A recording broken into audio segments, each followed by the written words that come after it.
Hey there, pre-med. In this video, I'm going to walk you through how I use the AAMC materials with my students. The AAMC is the test provider of the MCAT, and they also provide some study resources. They have 6 practice exams and a bunch of QPacks, and a question I often get asked is, how should I best use these materials for my prep? So we're going to walk through that today. Let's get started.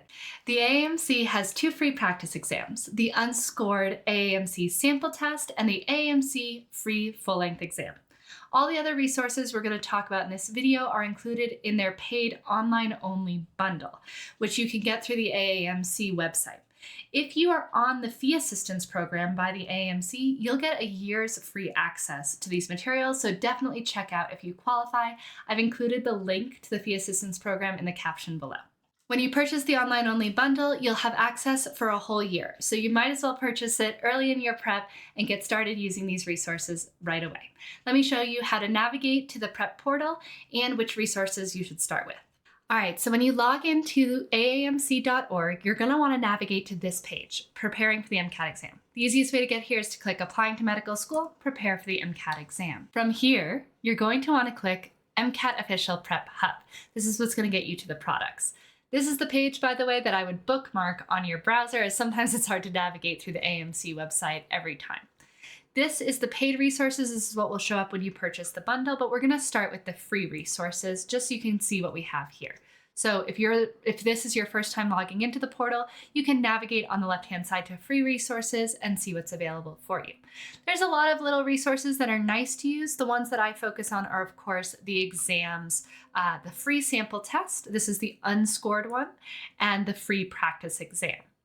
Now, the free sample test is the exam I recommend all of my students starting with. Now, if you've been following along with me for a while, you know the first thing I always recommend is a practice exam at the beginning of your prep. And the practice exam I recommend you taking is this AAMC official free sample test, the unscored one. The reason why I recommend this test is because it is one of the earliest tests that was released by the AAMC. It was released back in 2015, so it's a little less representative than the more recently released exams, but it still provides a great series of questions on all the foundational concepts. So it gives you a great baseline while saving the more representative exams for closer to your test date. The test is also not scored. That means that you're not going to get a scaled score. You'll still see the number of questions you get correct and your percent correct for each section. You just won't get an overall scaled score for this exam. I find that to be useful at the beginning of your prep because the scaled score doesn't really have a lot of impact until later on as we get closer to test day, and it prevents a little of that pre-test anxiety that a lot of students get when they know they're going to receive a scaled score. So it's a great place to start, and it's what I recommend. In my free practice exam mini course, which I've linked in the caption below, I walk through how to prepare for that first practice exam and how to review the AAMC sample test. So please feel free to check it out if you're at that stage in your prep. This next free exam, the MCAT Official Prep Free Practice Exam, is actually the most recent exam we have. It was released in October of 2022. So it's the most representative of what the current MCAT form looks like. For this reason, I recommend waiting to take this exam until you're pretty much complete with your prep and gearing up for test day, because it's most likely to feel similar and have a representative score of what's going to happen on your real test day. Now, if you choose to purchase the AAMC bundle, there's a couple other resources I recommend starting with right away. Let's move over to the paid side of the portal. In addition to the AAMC sample test, the other resource that I recommend using in the first week of your prep is the AAMC CARS Diagnostic Tool, which I'll scroll to down here. Here it is. We'll go to this product. So the AAMC CARS Diagnostic Tool was released in late 2020. And part of that was because there weren't a lot of CARS resources that were recent, that were out on the AAMC website, and a lot of students requested a more comprehensive overview of what the CARS section is and how to prepare for it. So the AAMC built this tool. I recommend starting off with it because it's a great place to learn about the CARS section and its wonderful representative passages with really robust explanations. So there's 2 parts to this tool. I'm going to walk you through briefly how I use each one. So the first part is step 1, and this is where the AAMC is going to teach you all about the CARS section. They're going to have you review the critical reasoning skills that they'll test on the exam. So they'll kind of show you these skills here and the breakdown. Once you finish this task, they're going to review the different passage types that show up on the MCAT, and you'll be able to click a link and read all the passage type descriptions. Well, it's a lot of reading, but so is the CARS section. Then you'll be able to go through the foundations question types, the reading within the question types. I love reviewing these with students because not only do they describe the questions, they provide tips from the test makers on how to answer each type of question. This is what I use to build my CARS strategies, and I think it's a really great place to start off with your prep. Once you've read through all of the CARS materials, the step 1 will ask you to practice with 2 passages. One will be the humanities type passage and one will be social sciences.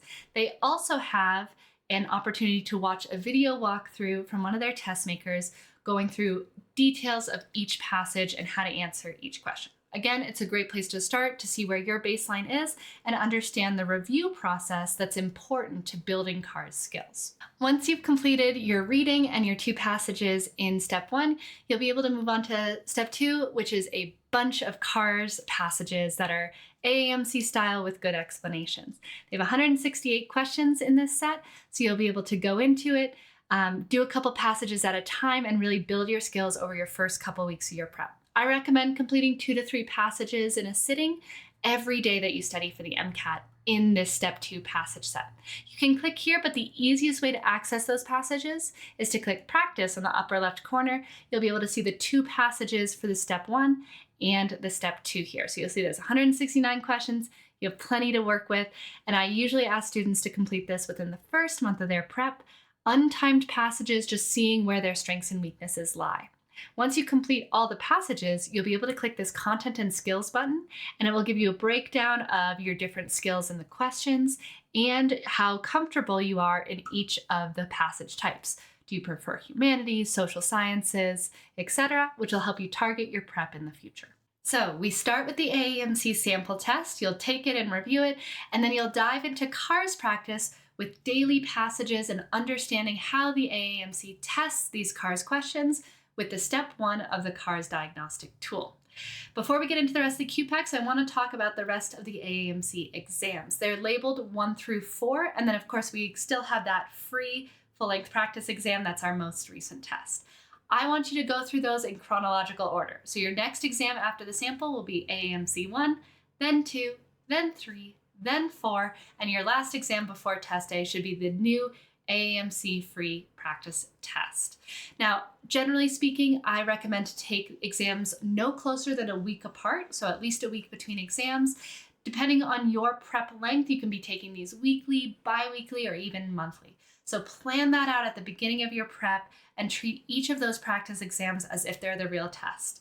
Right? Block that time off, start at 8 a.m., make sure you're taking it as if it's test day to get the best possible experience. Next up, we're going to go through each QPack and how I recommend using them in your MCAT prep. Before we do, I'm Amanda Brem, and I've been coaching students on their MCAT journeys since 2019.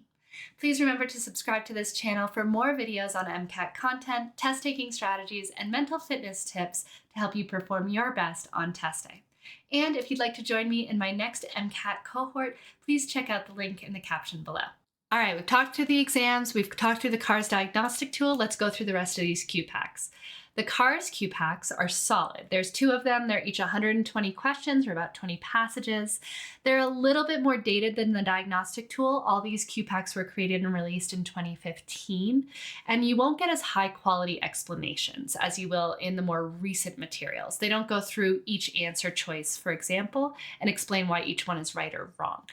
So these are great for chunked practice. These CARS QPacks are great for bigger chunks of 5 or 6 passages at a time, working on your endurance, working on your general strategies, and you can time them on your own. None of these packs will be timed practice. You're not able to set a timer for them, but you can of course time them on your own. The biology, chemistry, and physics packs, I prefer students to do within 6 to 4 weeks of their test day, or basically when they're at the final third of their prep. So they've done most of their content review and they're gearing up for strategy, endurance, and test day practice. The reason why I recommend this is all of these packs and we can pop into the chemistry one here, are really similar to the kinds of passages you're going to see on test day, where they combine multiple topics. So this chemistry pack will include general chemistry, organic chemistry, and biochemistry, sometimes all in the same passage. This is very similar to how the real test will be, but isn't always the best for initial content learning because sometimes it's hard to know where you went wrong. Similarly, you'll notice the explanations here are sometimes short and not always the most comprehensive. So again, great for practice, great for building endurance, but not necessarily the best resource to learn from in your early prep.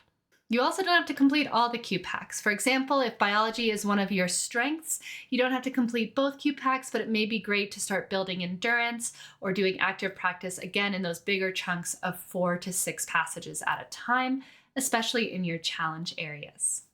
Now, in addition to the QPacks, there's a few other funky resources that I do love to use in my prep programs.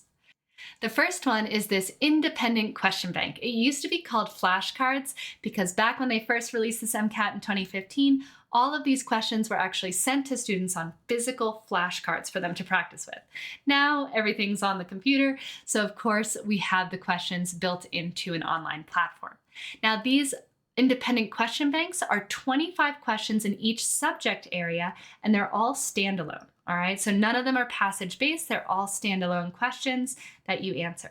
I love doing this as a final review of content before you move on to more strategy work. So you can do this kind of at the midway point in your prep where you're starting to transition to strategy work and seeing how much you recall from your content review. The other thing I really like about this set is it includes 25 psychology and 25 sociology questions. We have very few psych-soc questions in the AAMC materials because, again, the psych-soc section was new in 2015. So this is one of the few places where you can get some AAMC-style practice on psychology and sociology questions. I also recommend redoing all of these questions in the week before your test day as a final review to check out content and do some low-cost activities that still help you prep. You can always reset any of the Q banks by hitting this reset questions here up at the top right. Again, you're always able to see the content and skills breakdown by clicking this button, and you'll be able to see how you perform in each skill area on the sciences and in each content category, as well as the subject. So it's a great thing to check once you've completed a QPack or completed a resource to see how did I perform by clicking content and skills, and then that lets me know what I should focus on in my future prep.